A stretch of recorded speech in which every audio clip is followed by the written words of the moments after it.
First of all, I would like to welcome everybody to the 21st Yearly WEFTEC Workshop. This is our 21 year in a row that we're doing this, so we're pretty excited. My name is Elena Bailey. I'm with Ovivo, and I will be the moderator for the day. This evening, we have 4 very distinguished speakers that hopefully, with the wet weather that we're having here, it will be very timely.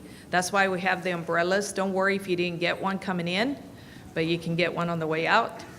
I would like to start with Chris Claus, who is on the very end. Chris is the Chief of Municipal Branch in the Water Permit Division for the Office of Wastewater Management for EPA. So we're very glad to have Chris to represent EPA. So then Dr. Diger is on this side, and he has been one of our speakers actually in 20 out of the 21 workshops. And so it's he only missed one because he was the president of IWA. And it's a long story, but he got mad at me. He said, well, let me decide if I'm gonna do this again, but you asked me. And of course I learned, and I asked him every year after that. So. He's currently the professor of engineering practice at the University of Michigan and the Department of Civil and Environmental Engineering, but he would also represent, in addition to academia, he would represent the consultants since he actually worked for CH for about 30 some years. We're also very pleased to have 2 of our key utilities represented. John Phillips. He is the Combined Sewer Overflow Program Manager for King County, and he will represent the West Coast type utilities. And right next to him is Mr. Kevin Schaefer, and he's the Executive Director of the Milwaukee Metropolitan Sewer District, and he will represent the Midwest.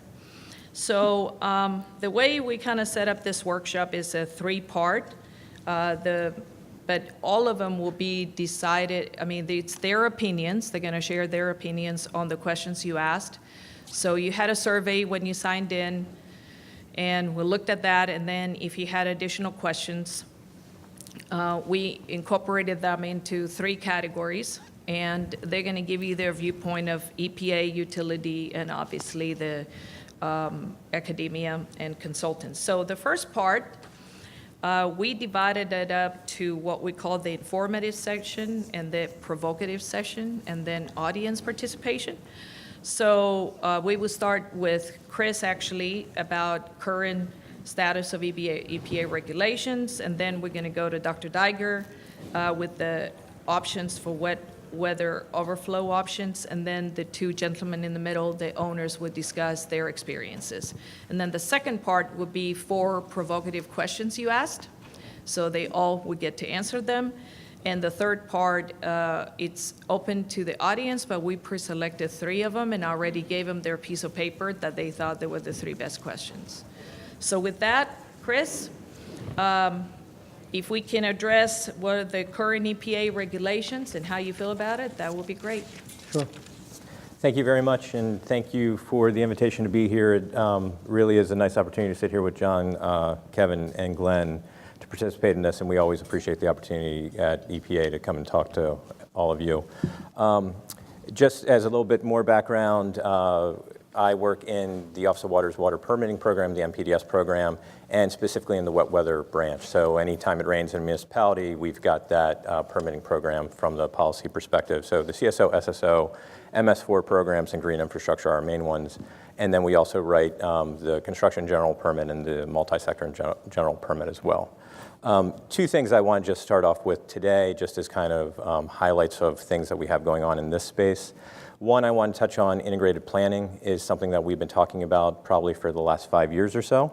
It's something that continues to be an emphasis, and partly because we recognize wet weather challenges are not just siloed into one area, whether they be combined sewers, they reach across multitude areas, including MS4s. And one of the things that we really want to do with the integrated planning program is work with municipalities and other permitting authorities to take a look holistically across the suite of Clean Water Act obligations that communities have and figure out what is the right tempo and what is the right pace and where are the right investments for communities to address wet weather infrastructure issues that they have.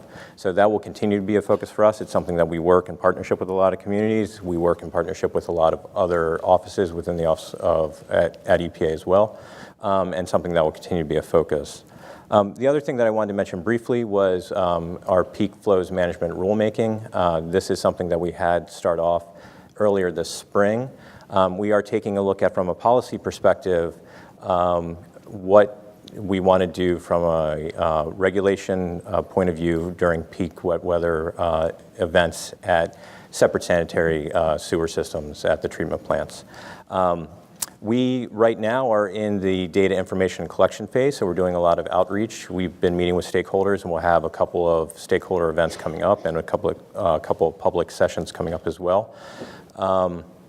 In October, we'll have 3 listening sessions, and what we're really trying to do is gather information from the entire public, not only operators, but also states, affected communities and NGOs, as to what they see as the most salient issues regarding peak flows management. We know that this has been something that there's been a little bit of confusion in the space, not a lot of clarity with what to do.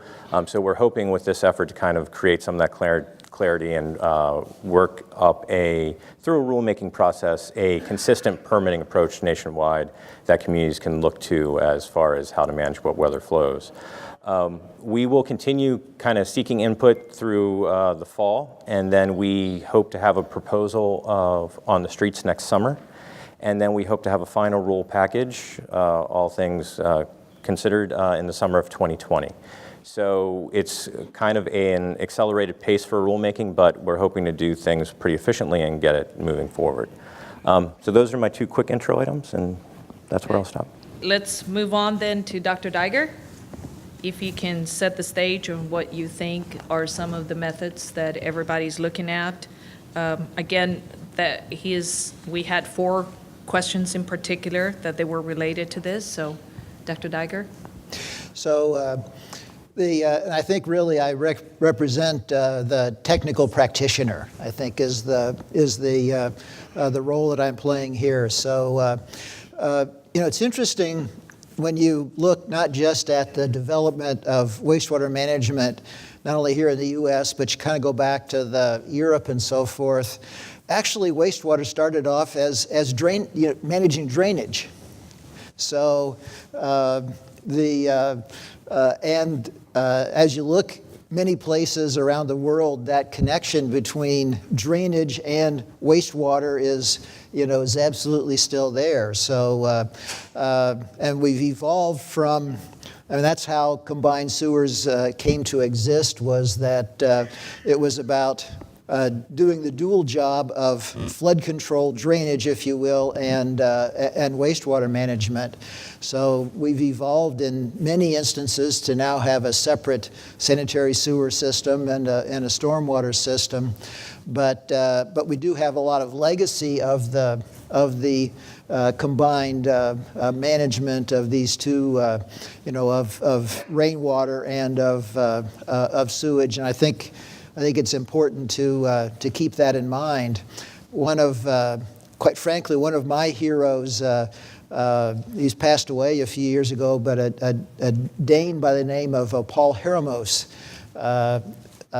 really a brilliant person that did a lot of things. But I remember Paul looking at in some European cities that, in fact, because stormwater was collected and treated versus just simply discharged, and this was an area he worked in, that in fact that was better for overall water quality. We have a complicated situation that we're dealing with it when you look at it as we, the water quality profession, the practical environmentalists, right? That's what we are, the practical environmentalists. When you look at just the wastewater side of it, we're looking too narrowly, because we do have whether it's a direct legal responsibility, we have a responsibility for the broader management of all these sources of pollution. So, in terms of management options, there are basically 4 options. One is storage. which is kind of the first thing that folks have looked to do beyond basic treatment. And that starts off with offline storage, and you find a number of instances of this, of detention ponds and so forth, and even at treatment plants, ponds and so forth. Tunnels evolved kind of as a significant answer in some instances. Kevin, right here, one of the significant tunnel systems in the world. Another form of storage, and then inline storage, which is really kind of making a comeback, and I'll talk about that a little later in terms of big data. Treatment. When we start talking about treatment, we need to look at what the real issues are. And there's tremendous confusion in this regard. And there's a lot of rhetoric that gets involved in this regard. But why did we first start focusing on it? It's really two issues. One is aesthetics, right? And then disinfection. When you boil it down, these are kind of the crucial issues, because you get poor quality water out, particularly stuff that doesn't get flushed out. It looks horrible, right? That's one of the big drivers. And then disinfection, because and that leads into some of the treatment technology. So the first thing that we want to do to treat is we want to let stuff settle out. So you don't have deposits that are accumulating.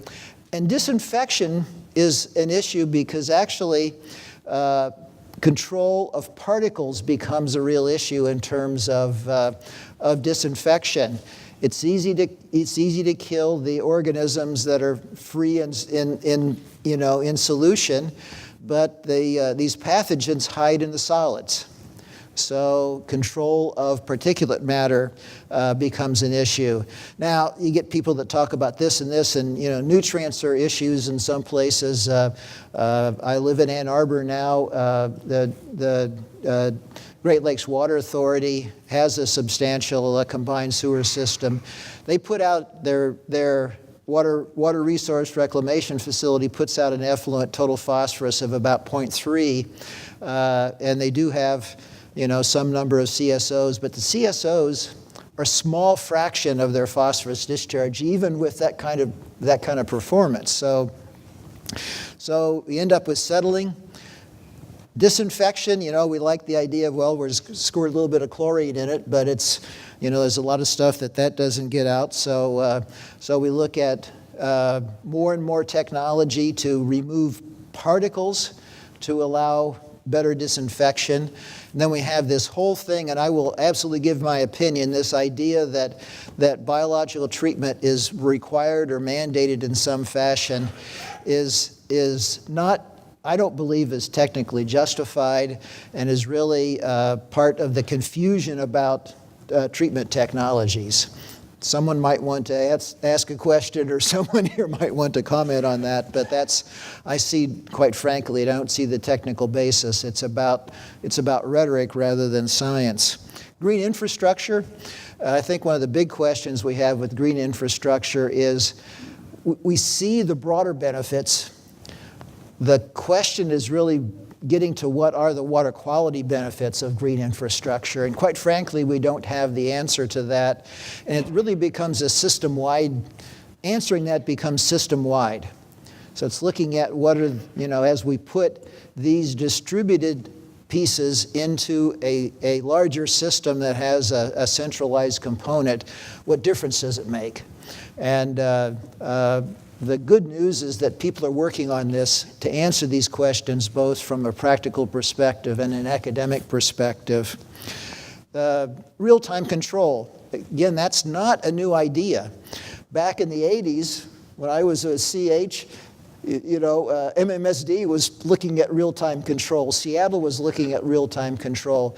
What's different is big data. So rather than trying to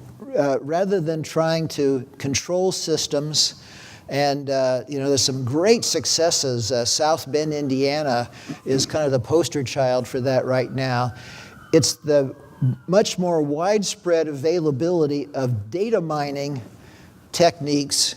And in fact, you can take and do this now. You don't have to do a PhD on every city. It's the technologies to do this are becoming available, and that is really one of the great opportunities that we need to be examining. And one of the questions is about how do you look at options. The issue is that this is about looking at the system.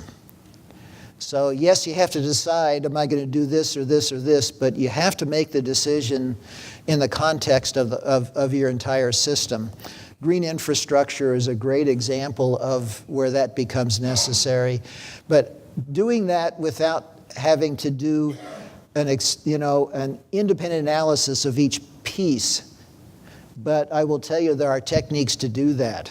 So it is a doable thing. So there was question about also about dealing with I&I from private private sources, and I think we should leave that for the more provocative session. Okay, that sounds good. Thank you, Dr. Deiger. Any comments, Chris? Is probably more. I mean, these are ideas. Are you good with all four of those? Yeah, I think so, and I think that some of the things that Glenn was talking about as far as technology are things that we're interested in getting input on, because I think one of the things that we've seen over the past couple of years is advances in treatment technologies, and I think that we want to consider those and what is appropriate, because our regulations are always performance-based, and what is optimal for dry weather and then what's optimal for wet weather, and how do we develop a permitting regime that provides certainty and clarity and provides the operators a way of knowing what's in bounds and what works. And also transparency for the public as well, because they're an active part of this. That's good. Well, I think that lends into Kevin to tell us what you're thinking about doing. Oh, I was going to chime in on that. I'm sorry. Yeah, chime in, please. I'm Kevin Schaefer. No, go ahead. Okay, I'm Kevin Schaefer, Executive Director of Milwaukee Metropolitan Sewage District. And I think Glenn's point of we don't need to have secondary or biological treatment for wet weather flows is a very good point. By the time we call it blending. There's always a new term for it, but we call it blending in Milwaukee. And when we blend, it's mostly rainwater that's coming through the system. We know that through the science that we're seeing. So it doesn't make sense. We can still meet permit. We've always met permit when we've blended. It doesn't make sense to put that extra cost into something when you're only going to use it very seldomly, and it's just there for that peak flow during those very extreme events. Milwaukee itself is a 411 square mile area. I have about 23 square miles that are combined sewer, and the rest of it is a separate sewer system. As Glenn alluded to, there's this great thing called sewer wars in Milwaukee that occurred in the 1990s, and that helped us understand that we needed to build a deep tunnel system. So we have a 521 million gallon tunnel system right now. 89 million gallons of that is just for separate sewage. It doesn't take any combined sewage, it's just a separate sewer tunnel. And then the remainder of it is a combined and separate sewer system. So when we manage a storm, I also have two water reclamation facilities on a normal day. They'll treat about 75 million gallons a day each, and goes up to around 630 total when we're in a wet weather event.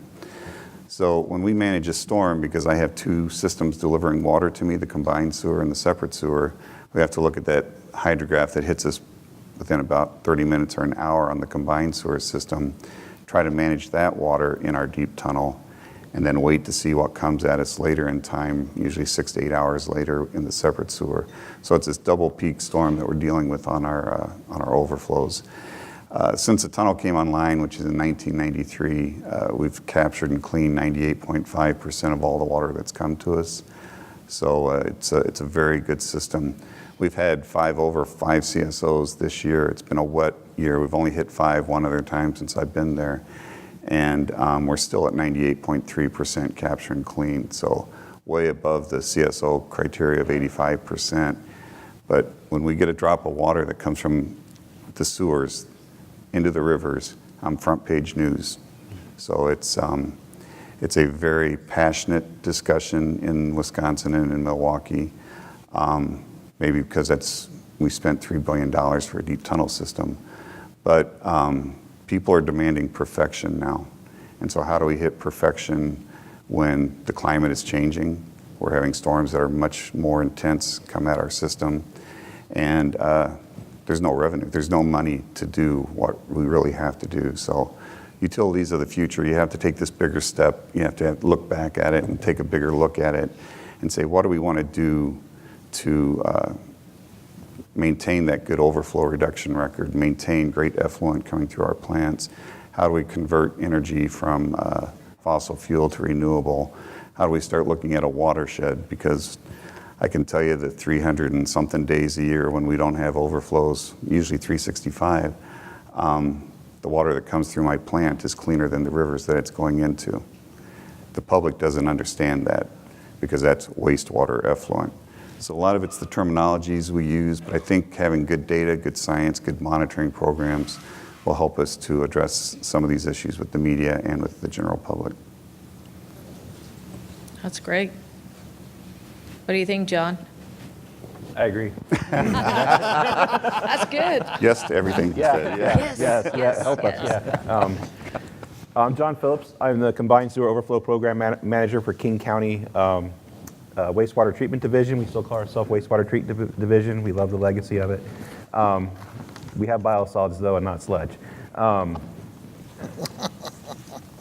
We provide the regional treatment for 34 component agencies in the metropolitan Seattle area.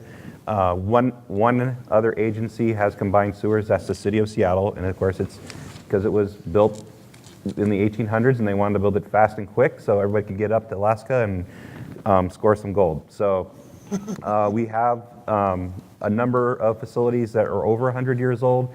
Our regional treatment plants are reaching 60 to 70 years old. They've been improved and upgraded over the time, but we have a lot of assets out there. And that was kind of my thought process as we went through that. What are your challenges? Well, our challenge is we have a lot of new infrastructure to build on one hand for this wet weather, for handling combined sewer overflows. And on the other hand, we have a much longer list of projects we need to get done to keep the system running. And we don't always have enough money to do all of it every year. And through a 6-year CIP, we don't have money. Stuff gets deprioritized, put off for years and years and years.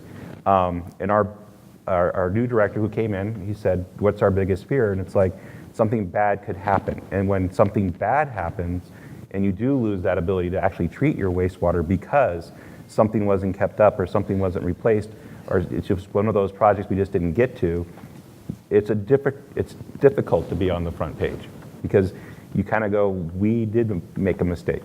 So for that's our challenge, right? We really want to go out and build what we need to build for the combined sewers, but they're expensive. They're not cheap projects anymore. Buying land in Seattle right now is a big challenge. If it's not Amazon buying all the land, someone has to build something for all the Amazon workers to live in. So we do not have cheap land. We don't have a lot of available land, and we're a very dense urban area. And the most open space we have, and our biggest challenges is most of our open space is parks. And people go, great, green infrastructure, parks.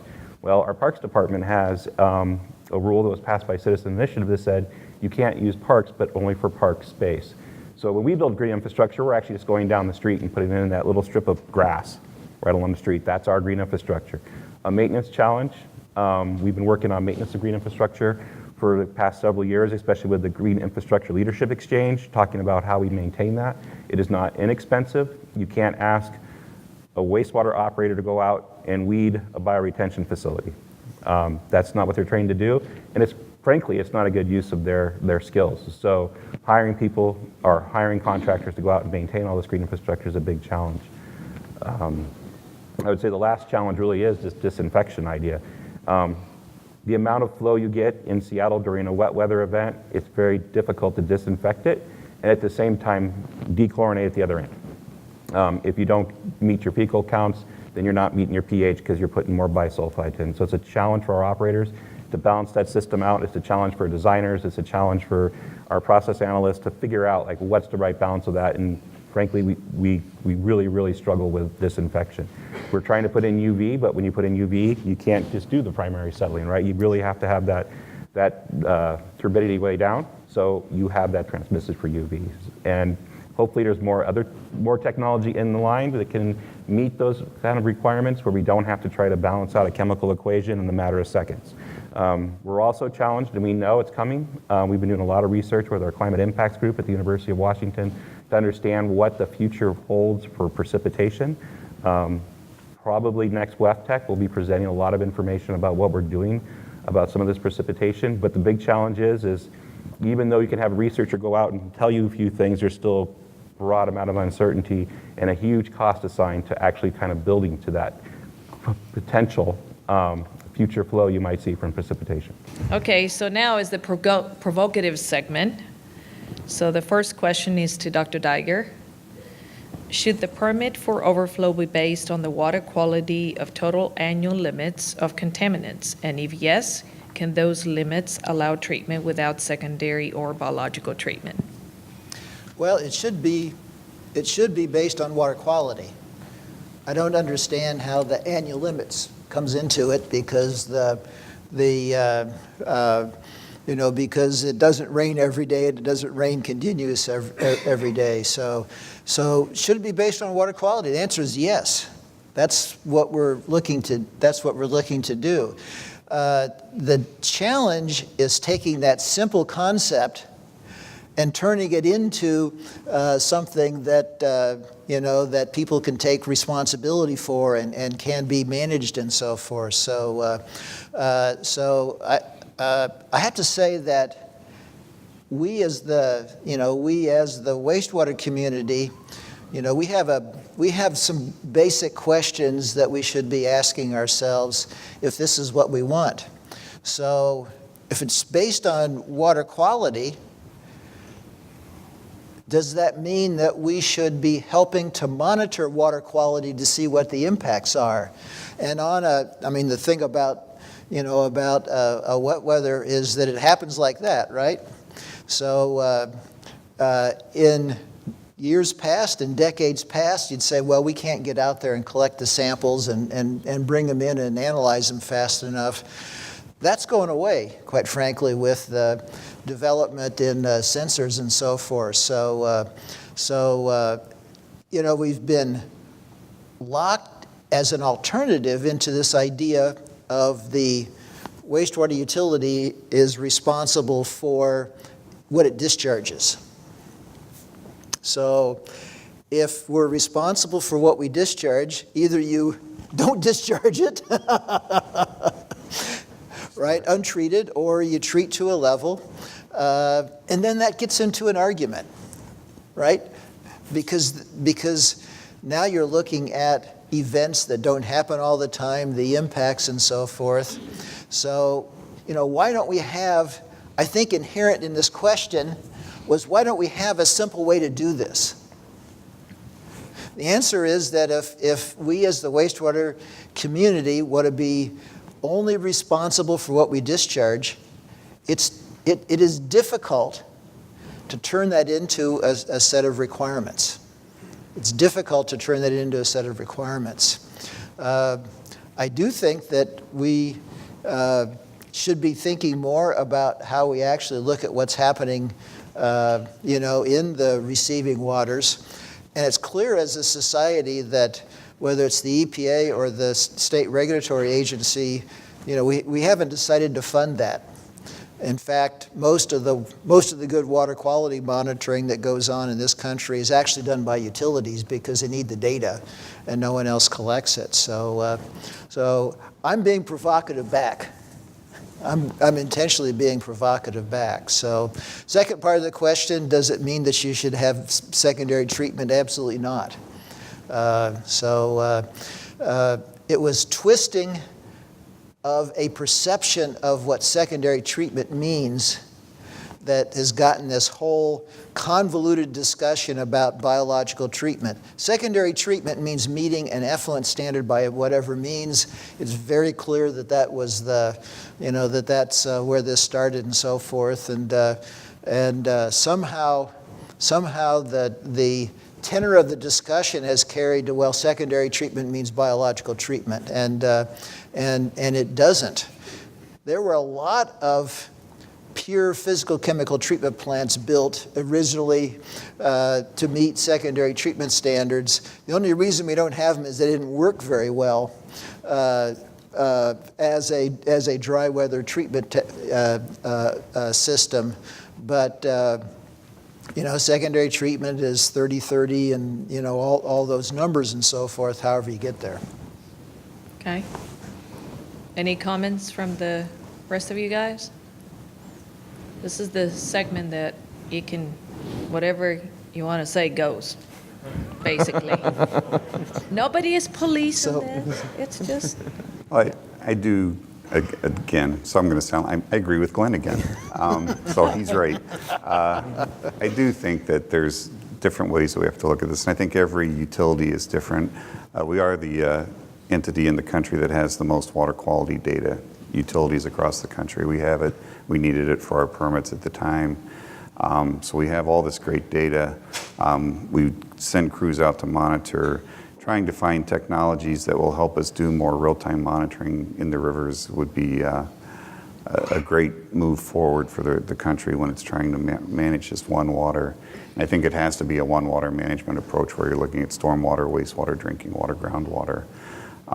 In Milwaukee, what we've been trying to do, because we have a great record, 98.5%, people say, well, you're done.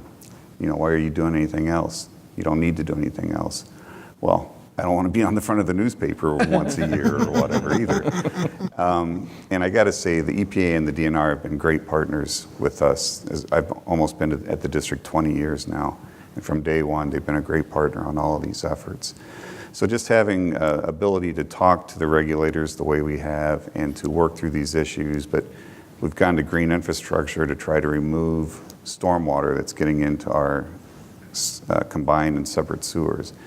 We found that on the dollar for dollar, a gallon of tunnel storage versus a gallon of green infrastructure, it's about a dollar to dollar ratio. So I can spend $1 on green infrastructure as opposed to $1 on tunnel storage, about the same cost. The other thing is all those other benefits that Glenn alluded to with green infrastructure that you get for that same dollar. I'm a civil engineer, and my engineering brethren have been slow in the Milwaukee area to pick up this benefit of green infrastructure. So we've had to regulate it, and so we're regulating it. We actually have it in our permit from the Department of Natural Resources to install green infrastructure for our NPDES permit.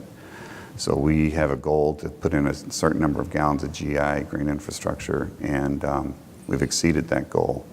But everyone says, well, why are you doing that? You're still meeting all of your permit limits. Sometimes you have to do what's right, and I think everyone in this room tries to do what's right every day. And you have to go beyond what just the permit says. You have to do everything you can to protect the water resources that we have in our country. that's awesome.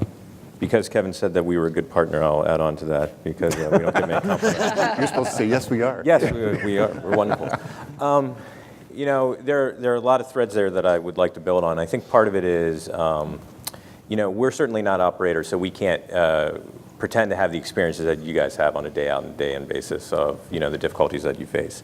But we talk to a lot of you, and we, I think, try to appreciate as best we can what you have to do on a daily basis. I think very honestly, the work of the wastewater community is very underappreciated because it's not something that's front and center all the time. And I don't think the public at large really appreciates the value that they get from paying for wastewater services. And I think there's two big challenges that folks face. And I think one is, the financial side of it. How much can you get out of your ratepayers to pay for the infrastructure? Infrastructure is expensive. We have old infrastructure here. It needs to be updated. And what's the best way to do that? And the second one is climate change, it's not static. And when we're talking about wet weather, I can't remember when your tunnel was completed, Kevin, but it's been several years and you designed it to a certain point. And in 2100, it's going to look a lot different what we're getting. We're already starting to see some of that. We're seeing these, cloud bursts and as they go. So I think the question is more of a temporal one than exactly what are the administrative questions that we have. And obviously those are the big ones. What do the permits say? What do the regs say? But I think one of the advantages of utilities of the future, as Kevin was pointing out, is it gives us a chance to say, what do we really want to do? And I think that comes down to a value question, right? And that isn't really like, what can I do, but what do I want to do and how long is it going to take me to get there? Because at the end of the day, the costs are always borne by somebody. Whether we pay through it by rates or not, I've lived my life in the Chesapeake Bay watershed, and the pollution in the Bay watershed has impacted the watermen. You know, the men and women that couldn't go out and earn a livelihood anymore because the pollution was depleting the stocks there. Or it's the kid that's going to the hospital because of a gastrointestinal illness. Those costs are wound up in society somewhere. We just don't see them on a bill. And obviously when ratepayers get a bill, that's front and center. So I think the larger question for us is, what are our values? What do we want to pay for that? And where do we want to pay for that? And I can't say I know the answer to that. But I think part of that is, you know, what are our long-term goals? And it's hard to do it on a 5-year increment. But if we know kind of where we want to go, how do we as a regulator work with you all to figure out how we write that into permits? And what are your long-term objectives? And where do we make those investments? Maybe some of it's on the wastewater side, some of it's on the stormwater side, but that's a discussion we have to have. And then where do we want to stop? Because I think, you know, some of the points that were made, the public really isn't okay with any overflows. You know, even if we can say like, hey, we've made tremendous progress, it's still sewage being discharged. And I think that their expectation is like, one drop's too many. And so, you know, we're not going to get there tomorrow, we're not going to get there in 10 years, but where do we want to be and how do we want to get there? And if we are still, you know, what is the balance that we need to take? And I think these are the forms that we have to start having those conversations, you know, recognizing, you know, all the challenges ahead of us, not just the financial side, but the technical side as well. But I think we want to allow ourselves the space because who knows what we're going to find in another 10 years. 10 years ago, green infrastructure was this thing that nobody was really aware of, and now we have people coming in to talk to us all the time saying, I want to do more of it, and that's a decade down the road. You know, my daughter is a freshman in high school, and she asks her phone for help on her homework. You know, she'll be doing something, she'll be like, Siri, what is this? And the first iPhone came out in 2007. I don't think it's odd that she's talking to her phone anymore. But, you know, when I was growing up in the 80s, if I was talking to my phone, that was a problem.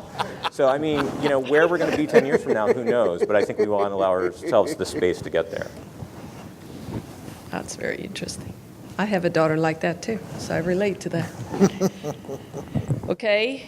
Well, the second one, I think we kind of addressed it, but maybe, John, you want to take it to the next level, is like the challenges about disinfection, but I think you already did address that. Is there anything else you want to add on that? Well, this conversation has gotten interesting now, but so I kind of hearing about green infrastructure and how that applies. So there's like 3 things I was thinking of as Glenn and Kevin and Chris were talking. It's one, the first thing I thought about was climate change, and you're absolutely right.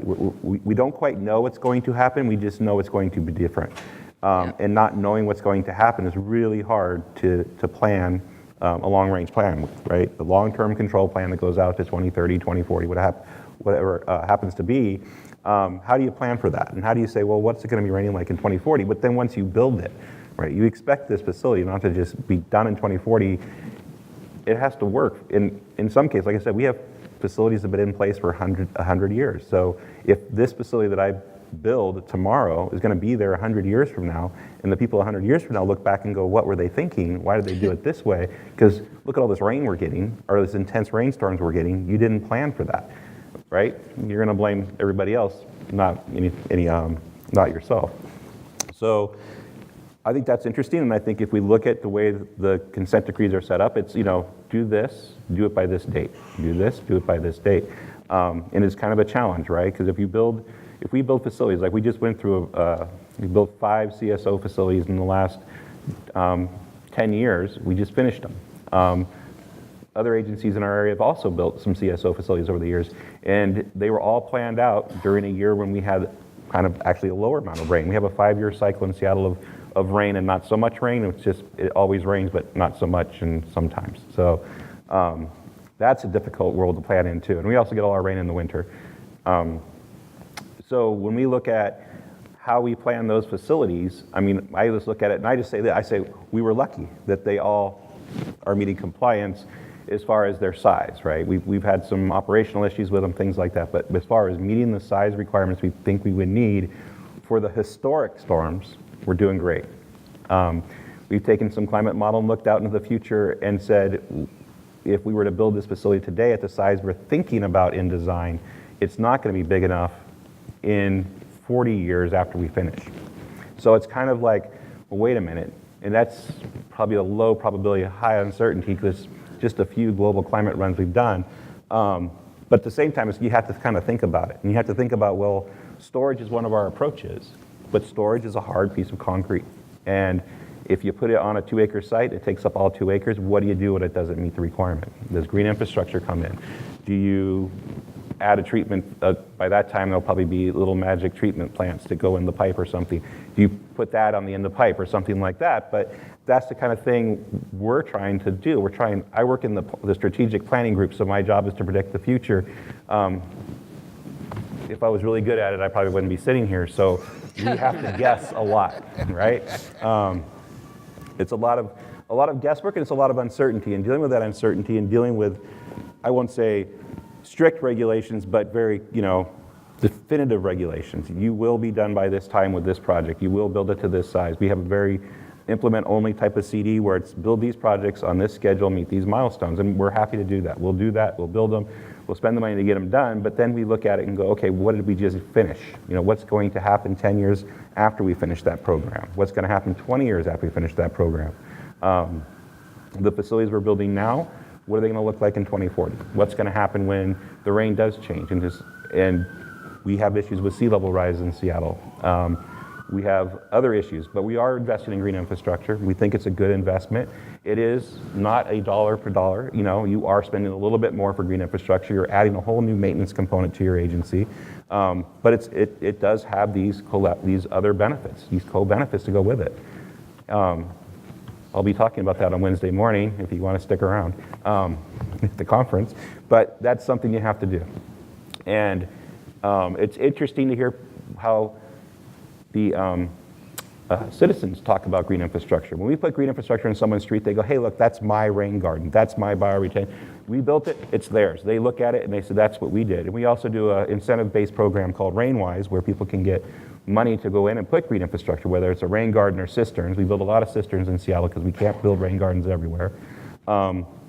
People take ownership of that, and they know why it's there. And they'll tell their neighbors, I built that because there's a combined sewer overflow issue. And my CSO is going out into Portage Bay or Lake Union or Lake Washington or Puget Sound. So that's the part where we get people to start thinking about this as an issue, because we put the issue on the surface and not below concrete and asphalt. So that's kind of my comment on where we're going.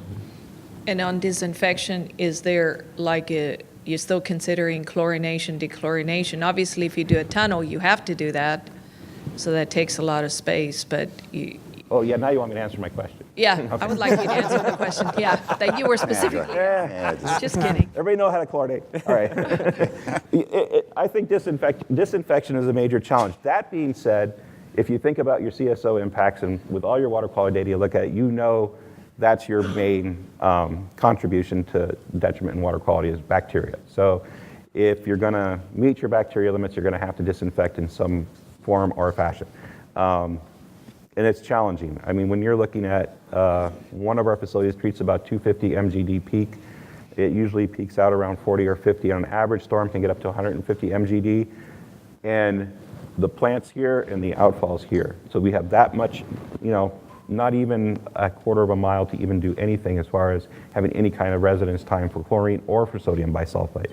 And when they built the plant, everybody told us sodium bisulfite, it's instantaneous. It'll take that chlorine right out and there'll be nothing left over. Well, gee whiz, it actually takes some time for those chemicals to mix and get some of those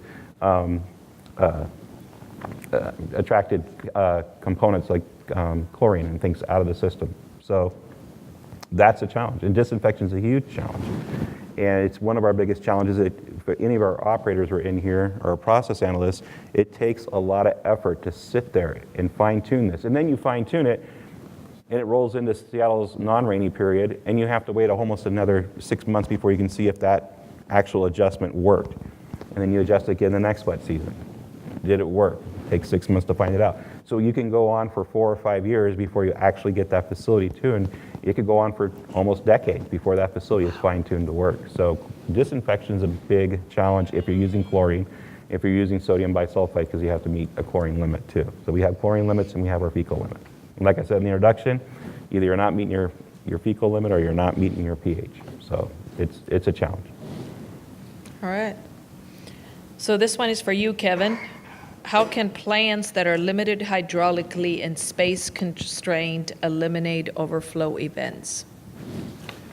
Well, I think we've talked about that. A lot of it is trying to reduce the amount of water that gets into the system originally. So green infrastructure is one way to do that. Inflow and infiltration reduction. Glenn talked about private property I&I.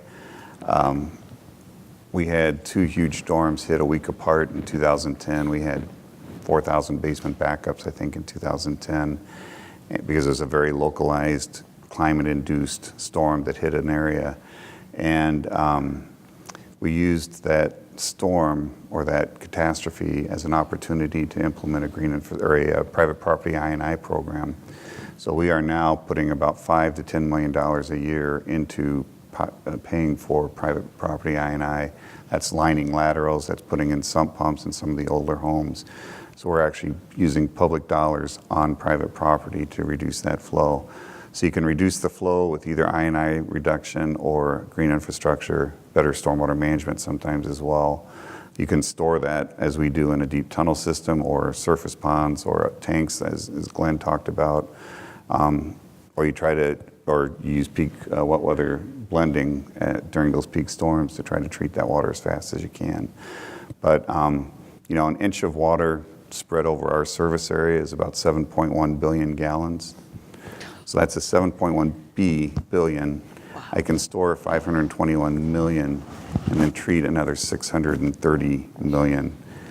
The numbers don't add up. So when you get these intense rainstorms that are spread over the entire area, which we're getting a lot now, the numbers don't add up, and you just can't afford to build something that big. So I think it gets down to this whole notion, as was talked about before, of is it the effluent limits? Is it the in-stream water quality? We need to look at these in a bigger picture. So I think I hit everything. Less flow, store, treat more. There you go. I think we talked a lot about the green and why you should do it. The question was to you, Chris. Is there any limitation that would not allow a city to implement green infrastructure? I like to think that it's a tool that everybody can use. I mean, I still think there are a lot of challenges. Generously speaking, it's 20 years old at most, really, late 90s that some places started using it. So it's still new in a lot of ways. And I think it challenges the mindset that we've had for managing wet weather in the sense that, now we are at the surface, and whereas, our entire infrastructure on the wastewater side was built to be kind of out of sight and, where people didn't really notice it, now we're bringing it right up in front of folks. So issues like maintenance come up because it's right there. And I think one of the other things is folks that do it successfully do it in concert with all their other public agencies as well. Now we're not just talking about the utility, we're talking about the Department of Transportation, we're talking about the Department of Parks. It's everybody, and if we do it smartly on the stormwater side, we're not doing stormwater projects anymore. We're doing community projects that have a water benefit to them because of the broad scope of green infrastructure. Marrying that all up are big institutional issues, right? How do you put into alignment your transportation dollars with your stormwater dollars and make that, and who pays for it? It all generally comes from the same pot of citizens, but you've got a wastewater utility and a municipality that have to line up their projects. And then geography plays a big part to it as well. What works in one place, when we were out early on saying green infrastructure was a solution that people should consider, they're like, show me somebody in my backyard because I'm not going to base it off Seattle because they're almost Europe for that's how people viewed it. Like they're just way out there. They're willing to try anything. Show me in Oklahoma how this works. And fair, because soils are different, climate patterns are different. And so we've really tried to demonstrate that it's not always going to be green. In Southwest, it's going to be tan or brown or something like that. But really, it's the functionality that you want to get out of it. So we don't feel that it's limited. But I think that one of the other challenges is also that, there are a lot of tools in the toolbox. There's about, a dozen different things that we throw under the rubric of green infrastructure. So now you've got to sit down and say, what are the benefits that we want to get out? Do we want rain gardens? Do we want permeable pavement? Do we want green roofs? And you've got to weigh all those costs and benefits and what are the additional benefits that you get from that. So it's not just a 1 + 1 = 2, it's like a 2 + 8 = 17. and you're not really sure. So you've got more degrees of freedom. And I think that makes it, for all the benefits that you can get, it's just another layer of complexity that you're trying to solve in a very complex three-dimensional chess game already. Maybe we can go to the audience questions. And so there were about 200 some questions. We kind of grouped them into these two categories, and then the panel selected 3 questions from 3 individuals that they thought it would be a good open discussion. So the first one is from Jerry. Great. Thanks, Ellen. I'm Jerry Presley, Fort Worth Water Department, and I probably shouldn't have said that before I asked an EPA regulator question. I'm actually from Dallas. So, yeah. No, ours is a large regional planning, and we spend literally hundreds of millions of dollars managing that system. We have a pretty comprehensive CMOM program. Our plant is, we treat 23 wholesale customers and 3,600 miles of pipelines. All that to say, SSOs happen. And despite our best efforts, and I guess in general, our industry, if we do things well, nobody notices. If we mess up, we end up in the newspaper, right? Every single time. Yep. And we have to self-report. So the question really has to do with what is the EPA's position really when in considering best management practices such as capacity management and operations maintenance, emergency management types of issues, and other proactive programs like sanitary sewer overflows initiatives. What is the EPA's position, and how have you seen that used sort of nationwide when it comes to recognizing those good faith efforts on behalf of the programs and the like? So. Sure. And I think when we've talked to not only our regional offices that write permits, but also states that do it as well, I think some of the best practices that we've seen are when those type of programs are recognized by the permit. I think that we understand that it's always kind of a moving scale, that you have a lot of challenges, that the rainfall patterns are changing. But I think what we look for is that there is that proactive look. Where are the problems? What are you doing to try to address them? We realize that wet weather events are episodic, that the investments that you make have to be balanced. Do you make investments at the plant for treatment? Do you go out in the collection system? What kind of works for each system? And then every system's different. What we are trying to take a look at as we gather information as part of this process is what is through a permitting process, what is a procedure that works to permit these? Because it's not going to be, what works for Kevin is going to work for John. It's going to be 2 completely different things. But what we hope to do is set up a framework for moving forward so that when you go to submit your permit application, that you can have a conversation with your permit writer as, here's the activities that we want to do, and they take a look at it and say, that's fair and reasonable. And that, we recognize that it's going to be kind of a path forward. It's not going to be immediate solutions, that there are going to be, large events that kind of disrupt what you thought was going to be a process moving forward. So that's kind of, where we're trying to dig down in. We don't have all the answers. I think part of the reason that we're doing, 6 months of public engagement and seeking input is we really want to hear what works. We really want to hear what are those efforts that are going on out there so that we can take that into account when we actually put, pen to paper and try to write a regulation that kind of works on a national scale. What we really want to do is provide clarity and consistency and also transparency so that, this next 5-year permit term may not solve everything, the next one after that may not, but everybody kind of knows where we're going and kind of what the thought process is for your particular utility. That's great. I'm glad to hear that because honestly, we have a high rate clarifier and other wet weather treatment technologies. It's went through a little bit of a challenge getting it permitted the last time through because it's blending and because it's not secondary treatment, and so getting some understanding. Yes, it is secondary treatment. This is not biological. Well, have that argument with the EPA, right? It's good. I'm glad to hear that kind of approach is being used because I don't know if Leonard Ripley is here or not from Reason Nichols, one of our consultants. With him and God as my witness, I actually had a regulator once say that you make a good sound technical argument, but I'm never going to let that get in the way of a good regulation. So. Well, we try to marry both. We try to, marry sound technical science with good regulations. The one thing that I will say, just for folks as we're considering how we move forward, all of our regulations are really performance-based. So, Glenn has a good point about, secondary treatment, it's performance. You got to meet your effluent limits. One of the concerns that we have, and where we're really looking for input, is all of our regulations are really based on surrogate pollutants. We don't measure every pollutant in the waste stream. We use indicators to give us an assurance that not only are we meeting TSS and BOD, but we're also removing other things that are in the waste streams. And it's always important to remember that our wastewater treatment plants are treating industrial waste sources and indirect dischargers.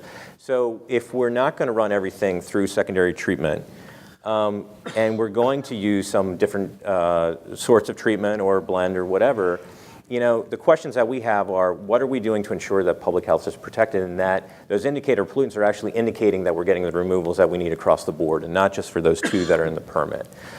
So sitting here, I don't know what the right answer to that is, but where we could use information, that's always great to know, because I think that's one of the challenges is, we really rely on a small set of pollutants to kind of indicate operational efficiency, not only for the environment, but for public health as well. So that's one of the things that we're really on the lookout for as we move forward. Let me be a little provocative back. And it's not to this group. You guys are here because you care and you're doing something, but I will say that one of my observations is that we have at least a bimodal, if not a trimodal, distribution of utilities. So, and you guys all know because of interactions with your peers, you'll understand what I'm saying, but we have utilities that are, and again, you guys are here because you're doing the right things. You have utilities here that talk about all the things they're doing, and they're actually doing those things. We have some of our colleagues that are doing nothing, and they're making the same argument. That's one of our problems, is that we lack credibility because we have too many of our colleagues that actually aren't doing these things. So, the burden of proof when you're doing it and making that argument becomes a lot higher because of what some of our other colleagues are doing. So that puts folks like, puts regulators in a pretty difficult situation of having to make a judgment, in terms of who is really doing it and who isn't it. And given that we've got too many that aren't, how do you make sure that they're doing it? So, and it hurts all of us. I say that because it hurts all of us. If we could get the more of our colleagues doing what they really ought to be doing rather than what they think they can, I want to say it, what they think they can get away with, we'd all be a lot better off. 2 of the most pressing issues moving forward, for us, one, education needed both for the media and the ignorant masses. And 2, valuation of the service of providing water and wastewater collection service. How do we change that moving forward? I think that question was aimed towards me. If you want to study, and it's a social engineering effort to study how you deal with the media and the public, I think we've lived through a lot of it in my 20 years at the district. We used to have overflows, and we'd say, it's okay, we're allowed 6 a year, so don't worry, everything's okay. And then we'd come back and say, the system worked as it was supposed to, so don't worry, everything's okay. But people think about overflows into the rivers, and they don't buy that. That just doesn't ring well with the public. So you have to start focusing the discussion on what you're trying to protect. For us, it's Lake Michigan. It's our drinking water supply. We want to protect the receiving water as much as we can. And focus the discussion on that, and then also focus on just saying the same thing over and over and over again. I've been saying the same thing over and over and over again for 20 years, and maybe a third of my population understands it now. So you still have to keep going. So we come out and we say, we had a heavy rain. Like I said earlier, we had 3 CSOs in August. One of them, we had 4 inches of rain in 6 hours. People understand metrics like that, especially if they live through that heavy rain. So we just repeat the data to them. So this storm, we had 4 inches in 6 hours. The tunnel was filling at 8 billion gallons a day. It only holds 521 million. It would have overflowed in an hour if we hadn't taken steps. So it's just these, you get them into the logic of it. You also have to kind of make it personal. You have to say, and this is true, I'm the one that makes the decision for a CSO in the Milwaukee area, and I'm up all night when it rains, and I'm sure a lot of you are as well. You just have to say, we were up all night, crews were at all the locations, they were doing everything they could. We got 5 inches of rain in a 4-hour period or whatever it was, and we just could not handle the storm. So just tell them the truth. I mean, that's really all you're doing, as opposed to saying, everything's okay, it worked as it was supposed to. They don't buy that. So be upfront, be proactive. We have on our website a real-time system where you can see every 5 minutes how much flow we're treating at both of our wastewater plants, how much water is in the deep tunnel, and we've got rain gauges that update every 15 minutes for the 411 square mile area. So then they can go during a storm and they can see the tunnel filling, they can see the plants coming to capacity, and then they can see the rain gauges clicking off the amount of rain. I think the more information you can share real time without, don't try to make it sound pretty, because at the point when you're having at the point when we're having an overflow, you're up there just taking whatever they're going to get at you. And you just got to be truthful with them. So I don't know if that answered the question, but it's a long slug. I mean, you got to just keep saying the same thing over and over, and you just got to just be truthful. You can do that. I mean, we actually have a subscription for alerts on our website. I mean, any one of our members or anybody else who wanted to basically get alerts by email or text, anything like that. I mean, so it's great. Works great for water outages, construction issues, things of that nature. So, I mean, we have that. We do put that out there. The second part, though, was anybody like to respond to that aspect of what can we do as far as valuation of the water and sewer services. I mean, this industry as a whole has done about as poor a job as any industry as far as establishing the value of clean drinking water and sewer disposal. I mean, people pay a $100 phone bill without thinking about it and whine about a $30 water bill. Yeah, that answer I think might, if anyone else wants to jump in, but I think that might be answered in different parts of the country in a different way. I think in some of the drier areas of the United States where, people, I think, value that water more, it's easier to say, we're cleaning this water up, we're going to reuse it for other uses so that you can have green lawns or something else. I think that helps sell that effort. I'm in a water-rich Great Lakes city, and 10 years ago, I bet half my population had never seen Lake Michigan, but they're sitting right next to it. So I think they take things for granted, so you just have to keep talking about it.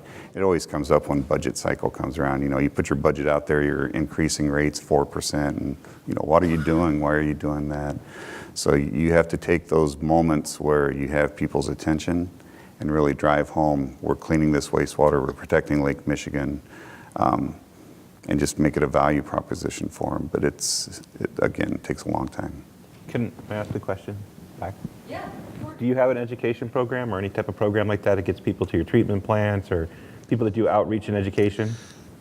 Not a formal one. I mean, we do have a lot of field trips, classes, from elementary, middle, high school, college classes that come. One of the issues in our industry, I'm the general manager there, is me and the wastewater plant manager that does the field trips and such. I mean, we don't have PR. We don't have, excess manpower and all for that. I would love to have more of a proactive, formal educational aspect, but, we've all got two other hats we're wearing. So at this point in time, that would be a great thing to help get the educational aspect out of it. Right. And WEF, I'll put since we're at WEF Tech, I'll put a plug in for WEF.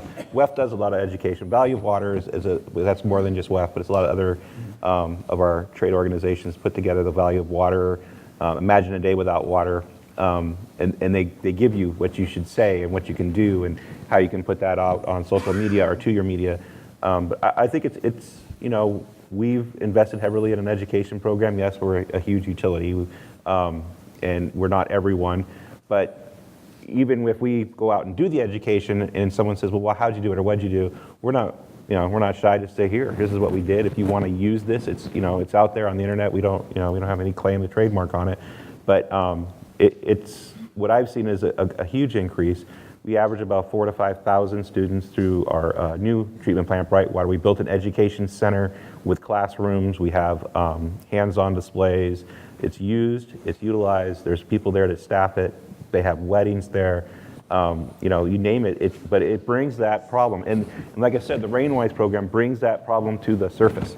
People will see it if it's in their yard. People will understand it if it's in their face on a day-to-day basis. But educators, and I would say like Milwaukee, they have a good education program. They have some good educators there that do really good presentations. Kansas City, Missouri has a great education program. The woman that runs that program is amazing, and she presents every once in a while here at WEF And it's simple little things. I mean, Laura from Kansas City said, teach someone about a watershed. She goes, put your hand like that, now you have a watershed. Put your hand like that, now you have 2 watersheds. I mean, just simple enough to say that's a watershed because the water pool's here. That's what we're dealing with. And I think water is the issue too, like Kevin said, right? 10 years ago, San Diego County wanted to put reclaimed water down into the groundwater and put it back into this drinking water system, and people freaked out. Now Orange County's doing it. I mean, and all over the country, people that need to rebuild that resiliency in their groundwater supply have been adding reclaimed water to their water supply, and it's totally different now. And I think it's because people started educating. And don't forget to go to the booth for pure water brew, right? Mm-hmm. Now we're brewing beer with reclaimed water. And I think, 3 years ago, we had like 4 or 5. I think there's gonna be like 40 or 50 there this week. That in Austin last week. Yeah. We're from Florida, and actually the valuation of water, the time, which luckily we've not had one in years, but after a hurricane, that's when everyone really appreciates it. Yep. They understand the value then, when they don't have power, they don't have cable, they don't have anything else, but they do still have drinking water. Right. That is the one time when they really understand the value of that service. You know, there is some science here. So I'll put the academic hat on. And it's, people value what they aspire to. There's actually the simple psychology is what's called Maslow's hierarchy. It's the hierarchy of needs, and so it starts at just having food and water, and then shelter and economic, up to inspirational things and so forth. So you've kind of made my point here that I'm leading towards. When we always want to talk about, well, what would life be like if we weren't here? Well, that is at the very base of Maslow's hierarchy, but most people are higher up. Usually what happens when you talk about taking away something that people take for granted, it just makes them mad. So I'm sure everybody here gets electric service from electric utility, right? And every once in a while the electric goes out. Does that make you appreciate the electric utility more, or does it just make you mad? So your point is that this was a point at what people were, their need was for basic services, so they were happy it was there. We want to keep talking to them about that. What we need to do is to tie water to where they're at. Tie water to, and I think you will find if you look at all of human aspirations that water ties to it. But what we need to be talking about is where they're at in terms of what they're aspiring to. The water provides recreational opportunities and brings families together. Water is inspirational. We tend not to never talk about that. We just want to say, well, you ought to be happy that when you flush the toilet, things go away. Well, people take that for granted. So there's actually some good science there, but it's about then how do you apply that? You've got to know your community.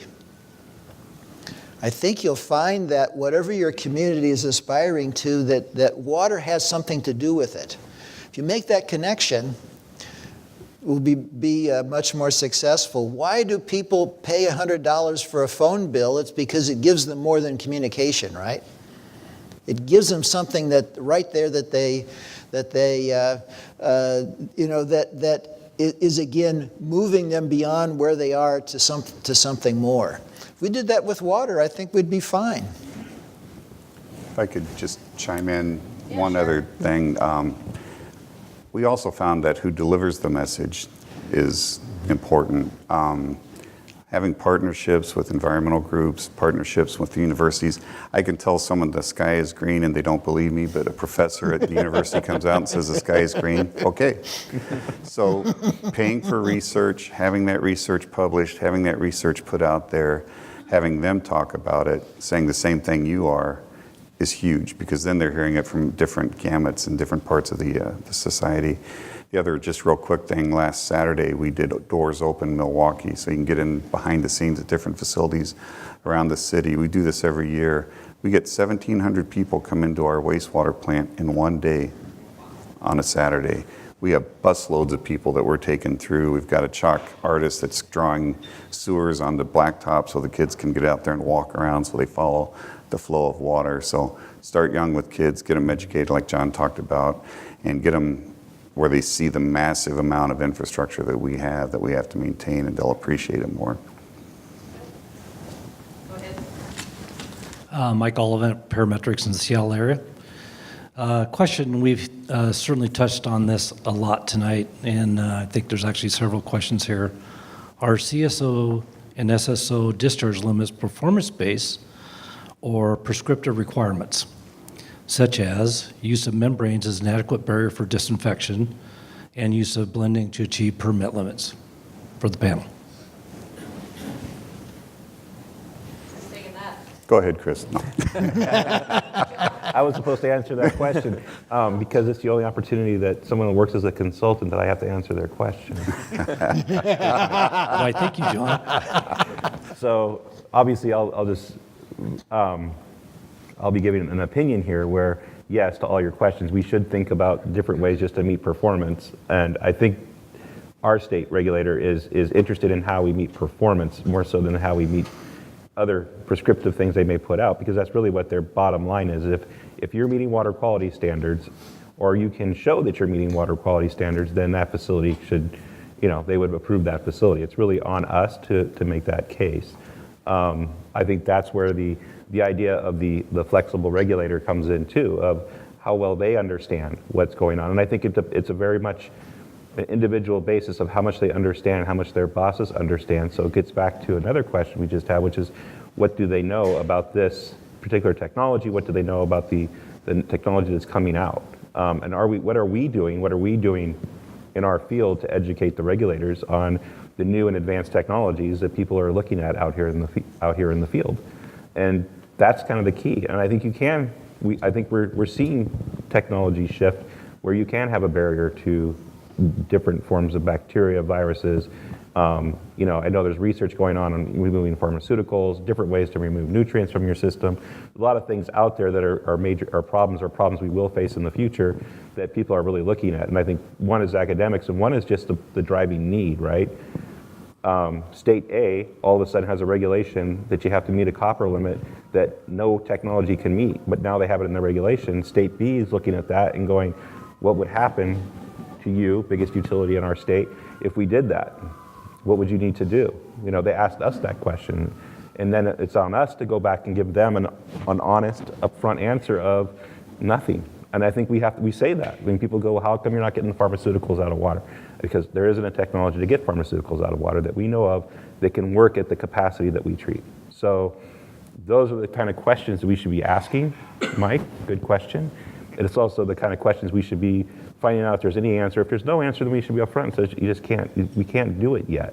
And then someone out there, either a student that's at some university or a freshman in high school, would go, I think I have an idea, and develop that idea, and then someone can play on that idea. I mean, I've participated in a lot of science fairs and seen what these kids are thinking of, and it's like, my gosh, people are thinking about these things, and they're thinking about them in high school, in the colleges and universities, and even the wastewater operator out there in the field that might have a better idea of how to do something. We reward innovation in our treatment plants.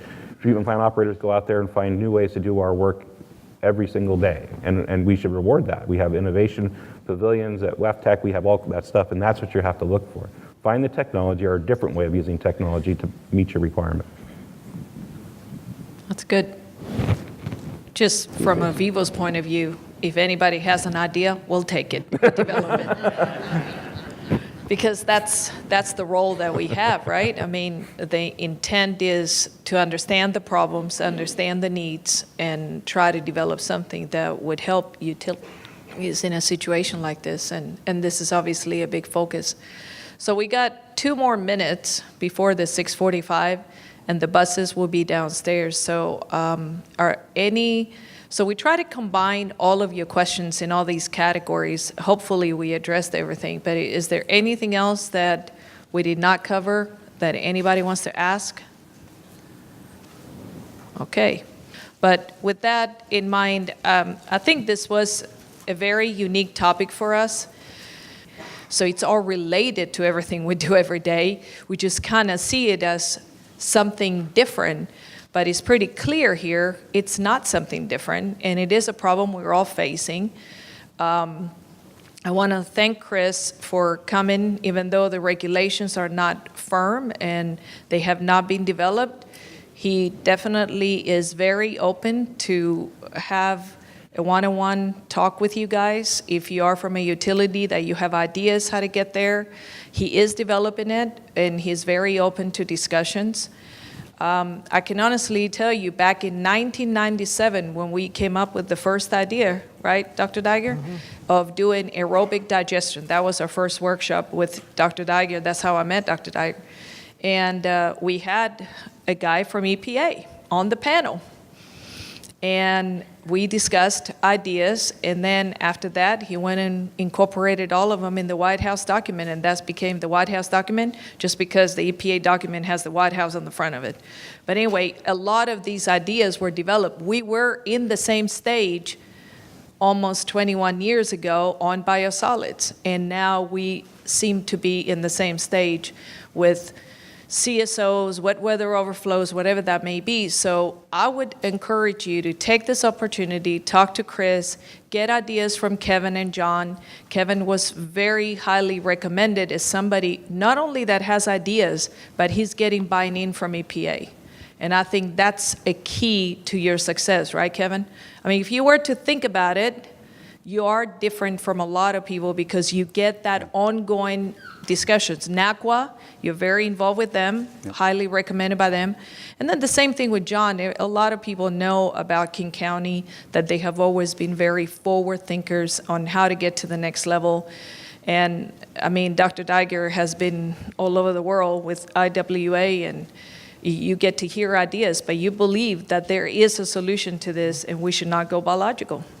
Let's just make it happen, right? So with that, I would like to thank everybody. Hope to see you guys at the party. Again, thank you to all of our speakers. This was really great. We recorded this. It will be on the utilitiesofthefuture.com website, so you will be able to see it, hear some more, and please make sure you do talk to our speakers and thank them.